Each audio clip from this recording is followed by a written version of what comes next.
UGWUMBA.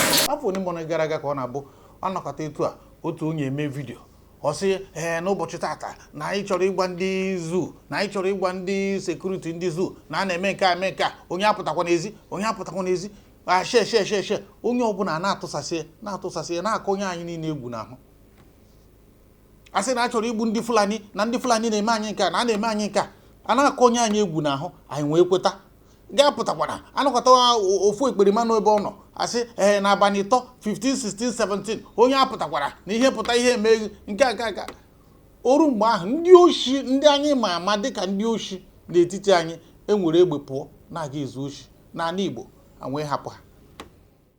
Yeah, lovers of Biafras all over the world. Good morning, good afternoon, good evening, depending your location. Today's date being 3rd of August 2025.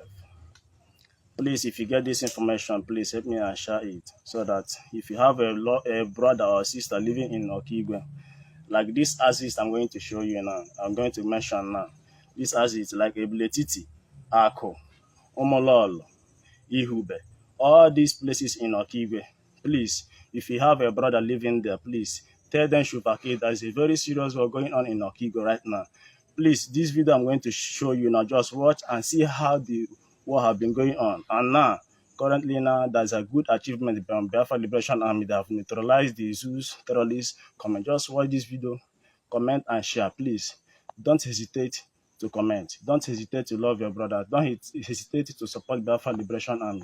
UGWUMBA. Ifu ekperima nke anyị wepụtara unu kịta nọkọtasị ọ bụrụ na obodo dị etu a o doro m anya na ọ nọ n'ala Igbo wee mee ya bụ vidio mana ndị nchekwa obodo achọghọ ịga kpara ya bụ ekperima aka anọkọta otu onye ewere fon jidesie onye ọbụla apụtakwara mbọsị dị etu a onye ọbụla n'enu anụmanụ anyị si anyị kwarụ pụọ onye ọbụla kwarụ pụọ n'ebe obi maka gịnị na ọ maara na ekwutakwa ha n'ihe na egwu ya ba onye ọbụla n'ahụ ọ nọrụbeghị mgbe anyị ga-asị na ozu unu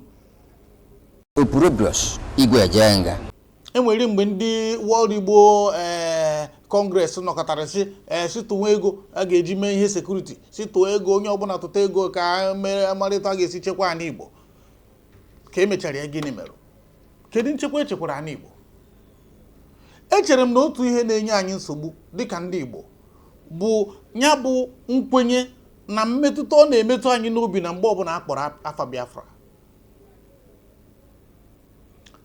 Chief Raf Wazurike bụ onye malitere ya bụ ihe ọtụtụ afọ gara aga kwuru hụ ha na ọ bụgodoro na onye ara kunitere tata si buru flag gbara ọtọ na-agagharị ọ bụrụ ha na ọkpọ afa Biafra ọ na-emetụ anyị n'obi anyị onye ọbụla asị ege ya ntị ọzọ anyị ka anyị kwụrụ ọtọ Chineke enu na ihe a ka ndị United Nations kwuru anyị na-eme ikwe hụrụrụ ọzọ anyị ka anyị kpọchie shọpụ anyị maka na ihe abụ Biafra na-emetụ anyị n'obi ihe mere ebune dị atụrụ inwe ọkwenụ ehu onye gba ụtọ na ugbu a gba ụtọ ara na-eme ọ gba ụtọ ya bụrụ ha na Biafran flag pụọ na main road ugbu a na-efe ya na-asa one Biafra the whole crowd ndị ugbo na ga-abịa na-eso onye ahụ gba ụtọ ndị ga-ewere ibu na-efe ha wee kọva ya yinye ya efe maka na ọ na-ekwu Biafra. Kele mi iro wan iro de clear ayota imaba ekunne m na mo put go call on na yes everywhere de clear eba ya ron ram chok aron ron akita na we be nke office ogo ahụ achata ha ala Imo ahụ gbagote ha ala ebe ahụ dị ka ahịa a na-anọ ya wee yota ebe ahụ dị ka ahịa even onye m jiere cross ebe nke office ogo ga ebe amana macha mma ha izo ogo that side of mafuma pụọ junction ebe ihe ebe amomira adazi ịchata amomira eme na-echeta ebe a na-aga ịgbadata mgbada ugwu ahụ nwetaziri amomira wee be iyobo ịghọta ọ krọsụchara ebe ahụ balaghachitekwa bak shi ebe ime vileji ahụ baiga garuo saịdị ahụ ndị amị na ndị sekuriti obodo ahụ jọsụrụ nọrọ even ọ kọwara na ime ndị atak dị very simple na agbara mashin very simple like this mee ka ndị ọkada obodo na a ga-agba ha wee na a na-eluz gad ebe ahụ ọfụma so ọ sị na ọ naanị ebe ahụ data ebe ahụ randa abata ahụ nọ fuel station nọ ọta na ọ naanị ebe ahụ ka ndị sekuriti ahụ nọ which nwere ike rụọ dị ọrụ saịdị ebe ime amomire ahụ ebe ahụ stọọ nọ and a ga-arụ dịsị ọrụ ka rụọ ya towards 9, 10. Aka ya ndị nọ na shop that period of time. Agba akpụkpụkpụkpụkpụ achọ ofu onye sụrụ ya Hausa ịghọta. Asụ Fulani ofu onye were English kọwaa say now we don't enter walai. Say we don't enter now we own this ground. Since we no one make we claim our property, we must get them by fire by force. Ịghọta. Men at all and the men ya gija ga no uniform otashi we before. In military uniform. In Yanku. You have police uniform, you need to go, I can afford it. According to the man, I want any their police uniform. You let me know. I can provide more. Okay, regard the movement. We don't get them dragon. Onu geru nke anaghị ekwu onye akwuru ugbu a si eruo ịgbagbu ihe dịka mmadụ isii ma mmadụ asaa. Dota na ihe ọ na-ekwu bụ na ebe ahụ bụ ikwu nne o. Ikwu nne o na arọ ndị Izọgwụ. Amaghịzi m etu esi eme Ikeji nke arọ ndị Izọgwụ. Ka ọ bụ oruo mgbe ahụ ha agba break ka ọ bụ gịnị. Mere na ọtụtụ ndị mmadụ onye ọbụla agbafuo na kịta. A maara na anaghị agba mbọ. Ebe ọ bụ na gọvanọ achọghị itinye aka, ndị obodo na ha agba mbọ na-enyere onwe ha aka maka na ihe onye ma na ibi eme ya. Mana ihe anyị na-ekwu bụ na bikonu ọ bụrụ na unu ama mmetanwu ihe dị na nchekwa obodo bụ nke kachasị nke. Ọ bụrụ na unu ka ga-ahapụ na aga na-eme sit at home n'obodo unu mara na a ga-achụ unu anya ihe n'anya maka na ya bụ ihe ya bụ ekwemaka agafee n'ikpere aka. Biko n'Igbo na o ruo na mgbe anyị ga-ekwu okwu onye ọbụla wetara vidio a ebe ọbụla ị nọ mee ya ka o ruo ndị ọchịchị ntị sị ha na ihe ọnụ na-ata na ntị na-anụ ya na afụ ihe ha na ebe ahụ na-eme. Ha niile na-enwe security vote. Unu niile na-enwe security vote kwamgbe kezi nke bụ na eruo na ya bụ security vote ga-abụ maka ihe iberibe.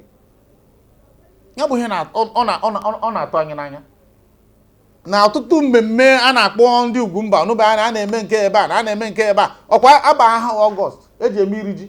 Obodo ole ka ị ga-ama iri ji ị ga-aga iri ji n'ala Igbo taa? Obodo ole ka igwe ha ka bi n'ụlọ? Obodo ole ka ọ ga-abụ ịbata na mpaghara ebe anyị na-ekwu okwu ọka kpụ ọkụ n'ọnụ? Ọ ga-abụ ịbata asịghị na obodo a na aka na-eme mmemme ịgụ arọ na ọtụtụ ihe dị iche iche eji mara ndị Igbo. Oru na ekeresimesi ya dịka agbanyere ọkụ n'ebe ụfọdụ. Ọ bụkwarị na ịkpachaghị anya ekwurịta ọ ga-adị ụmụaka akparị aka. Brothers and sisters, eburu m na ọkada I dey phone na moto. My driver MC Charlie na Obinna my friend. Eburu m bute ihe unu na anụ kampụ. Kidnappers camp ebute m na kampụ. Egbe dị na kampụ ndị a adịrọ na military cantonment. Egbe dị na kampụ ndị a adịrọ na military cantonment. Ana m ayọ ha biko, can you please tie my eyes? Achọọ m ka onye m bụ fụ m ma ọ ka m fụ onye m maka hapụ ịgbagbu m. I was the one begging them ha kechie m anya, ekechiro m anya, asị mmepe anya na kampụ mmepe. Afọ more than 100 boys bu egbe. Afọ m eji m anya mfụ ọnwụ m. Enwe ndị jicha mma na ọma n'akụkụ. Anọzi m na-eche ka e were mma. Asị m na a ga-eji mma gburie my skull. Anọ m anọtụ elerizi egbe n'enu close range. Moto m nwee security. Mụnwa mechiri anya je gosi na security dị moto si na biko unu onwe ike iburu moto a ka m were ụkwụ gbapụ ụzọ je maa ka m esi nweta onwe m n'Owerri naba. I surrendered my moto. Ka m mepere anya mfụ na half of ndị kidnapụrụ m onye mbụ. Ha na-asị onwe ha na onye a bụ Okwuluọra ndị Igbo, na onye a bụ ezigbo mmadụ, na onye a na-enyere ndị mmadụ aka. Ihe niile anọ n'ụmụaka na Njaba local government area of Imo State. Ihe niile a bụ ndị Igbo. Please, ndị a bụrụ ndị Awụsa Fulani. Ịma ndị be anyị na-awori onwe fa. Oge asịkwa m na Fulani adịghị eme ihe n'ala Igbo. Ndị kidnap bụ ndị Igbo. Ha niile na-asụ Imo State. Ọ bụ na onwe onye nọ di ya na-abụrụ onye Imo State ma na onye bigo n'Owerri ma ọ bịa n'Imo State na-asụ Imo State. Akpọrọ m jebe somewhere timu na ọkada. You can imagine ebe onye bụ gị na ọkada nye egbe n'onu nyara egbe n'aka, onye nke nọ gị n'azụ nyara egbe ọkada eto ọzọ. Ihe nọ na-akpọ blood of Jesus have mercy on me. Ọ bụ na ịbụ onye Igbo ebe ọ bụla ị nọ nsogbu dị. Egbe m fọrọ yesterday ndị bụ egbe abụ ụmụ okorobịa Some of them are to mohato. Eba nda jinaka keka ga-esi nata ya. Ebe mwa bokulo oraje puta arrive. Onye ozo ji oputa kwa na life. Nda na-agwa gị nwecha kampụ. Onye ọbụla bụ onye ụmụaka gwa onwe gị eziokwu, ụmụaka bụ ghost town. Ndị niile bi n'ụmụaka agbafusigo. There is no way you can ndị nọ n'ụmụaka bụ few people na-eme POS. And they have no idea whatever happens they take. Ndị a kidnap ụmụnya bụ ndị Igbo. You need to know this. Ndị Awụsa na-akpa mpaghara Igbo mana ndị mere nke a bụ ndị Igbo. Ndị kidnapụrụ mụ bụ ndị Igbo. Ha niile na-asụ Imo State. And ama m na ha na-watch video. After ka ewere ego ma akpọta m before commander. Commander bụ a very young man. Onye bụ commander ha mara mma. These boys na-agwa gị adịrọ ka ndị ara. These boys are the fresh. These boys are looking good. The issue now is ndị ụmụaka, ndị Njaba, ndị Olu, ndị Imo State, ndị Igbo. How do we recover these guns? Ndị anyị họpụtara bụ ndị na-achị anyị. Gọvanọ Soludo na-achọ re-election. Kedu etu a ga-esi mee election na mpaghara Anambra steeti a ihe ala na ụmụnne ya ka nọ n'aka ndị ekperima? Ewerego ndị ahụ jidere wee kpọchie na-ekpeghị ikpe, anyị wee kụọrọ ha aka na imetọrọ ọfụma. Kedu ihe mere na ugbu a na rukwu ugbu a na obodo dị ka ihe ala na ọtụtụ obodo ndị ha na Imo steeti gbara agbata obi dị na mpaghara ebe ahụ anyị nne ma na adabịa baruo tata? Mụ na mmadụ nọ na Jenụwarị, enwe ebe anyị gara mmemme na Jenụwarị na mbido afọ a, ọ sị na ya na-agara mmadụ mgbaru kpọọ afọ obodo n'ime Anambra. Mmadụ si ijikwa anya mana a na-achọ re-election. Gọvanọ Hope Uzodimma bụ gọvanọ na-achị Imo steeti nọ mgbe ya bụ ihe malitere dịka gọvanọ, mana rukwa ugbu a ọtụtụ obodo n'Ọsụ nakwa Ọlụ adabịa aba, kampụ nta na kampụ Imo. Opurobios igwe jenga isla afa gị bụ gịnị? Oga ejike eme gịnị? Ejike eme jọjọ. Onye ebe amụda ebe iseke dị ebe ihe ele steeti ọ bụ steeti ọ bụ Anambra Nigeria. So ele ihe eji ejide gị ebe? Eji ejide m ebe a bụ makala mala ndị abịm iseke mala ndị ele ndị kpọọ ha afa ndị ụmụọma. Ele ihe ha na-akpọ ele ndị ụmụọma bụ ele ihe ha na-akpọ ele ihe eji mara ha. Ụmụọma ka ejiri mara ha ụmụazị. Ele ihe eji jide gị, ele ihe isi eji ejide gị ebe? Ihe eji ejide m ọbụla asịla mala ha na-arụkọ. Lastla ngila ha na-anụkọ ka na ngila ha na-anụkọ? Mala ha na-arụkọ ala afọ mụ na ha steeti. Ala afọ ngila ha steeti. Abịa nchọrọ ịjụ gị na Maasị Adịla Iseke and ụlọ akwụkwọ Iseke and transformer adụsara ele ndị dosara those things, ele ndị rere ya, ele ndị Iseke dị involve, ele ndị Iseke bụ ndị resịrị ya mkpụ sasa na afa ndị Iseke niile bụ ndị rere maasị ahụ. Ụzọ ji nọmba 1 ka ahụ onye ọzọ dibịa dị Igbo ndị onye ọzọ. So Gọvanọ Enugu steeti pụtara wee mee ihe o merụ sisi mechie sit at home a na-eme na iruo n'Enugu tata. Enugu etetago n'ụra, enweghị onye na-ege ndị sit at home ntị, maka na ọ bụrụ na ị na-anya ụbọchị Mọnde ọbụla m nọrọ n'Enugu ana m afụ ka helikọpta na-efegharị mgbe ahụ na-efegharị ebe niile, ọka ndị mmadụ obi, onye ọbụla na-agazi ebe ọ na-aga. Ọ bụ eziokwu na ọ gwụchabeghị maka na ndị ekpere maka ha ka fọrọ, mana ihe ahụ o mere ọ bụ na gọvanọ Anambra steeti ama mmenwe, ihe anyị mere na Abia steeti ọ bụ na gọvanọ Imo steeti ama mmenwe. Onye eze ọ na-abụ asọkata anya ekpuru nkata n'ihu gwu n'okwu. Ya ka m ji pụta ka afụ na Ogwumba ji aka ya pụtasị biko nu ọ bụrụ na unu ama mmenwe unu nyefe achọwa na etu a ga-esi pụtakwachi anyị ọzọ na Anambra steeti. O ruo mbọchị ahụ kịta a ga-edekwa vootu atụrụ n'ihi ala, dee vootu atụrụ n'ala Ilu na ọtụtụ obodo gbara ya gburugburu. Anwesi ọ bụ ọchịchị bụ nke a ka ọ gịrị? Sit at home niile a na-eme gịnị mere na akwụsịbeghị ya ruo kịta? Ị mara na o nwere obodo a na-ada agụ akwụkwọ rukwa ugbu a, ma praịmarị ma sekọndịrị skuul niile mechiri ruo ugbu a n'ala Igbo. Ala Igbo anyị mara na ndị Igbo Union na mbụ onye ọbụla jikọtara aka tụọ ego arụ ụlọ akwụkwọ n'ala Igbo niile, kpatara na obodo ọbụla ị gara n'ala Igbo enweghị kọmuniti praịmarị skuul, enwe central skuul, kpatara ndị Igbo ji gụọ akwụkwọ gụọ ya ọfụma mgbe ahụ. O wee rụzie tata o wee bụrụ na ndị ekperima bụcha wee gbecha na-agbagbu ndị uwe ojii na ndị soja ha nwetara na-anara ha egbe ha bataziri. Nke kazi nke kịta bụ abịa sị anyị nọ ndị Fulani ndị Fulani ahụ nọzi ebe ka ha nọzi ugbu a. Ebe ka Igbo ahụ nọ na ọ na Iseke. Dibịa kwa na ebe ka dibịa nọ na ọ na Iseke. Ebe ka ha nọ na Iseke. Saịdị Edeke. Ele saịdị Edeke ọ bụ? Edeke Iseke dazi okporo. Edeke okporo ka ha nọ ya na nga ka ha kampụrụ na. Okay. Nga ka ha kampụrụ. Na si nga nzi na-abịa apụtazi abịa emebisi ihe niile. Bọmbụ a na-elisili 50 a na-erisili agbarisi ihe. Ele ndị na-elisi bọmbụ ahụ? Ha nwa na-elie. Ele mgbe ha ji abịa elisi bọmbụ ahụ? N'abalị. Ka ha na-abịa elisi dị bọmbụ. All right. Yeah, Angel, come let here give us a try reply. Okay, mega watching the source. One, we need to work to cover ourselves up. And the Alaigbo Alaigbo broadcast is possible.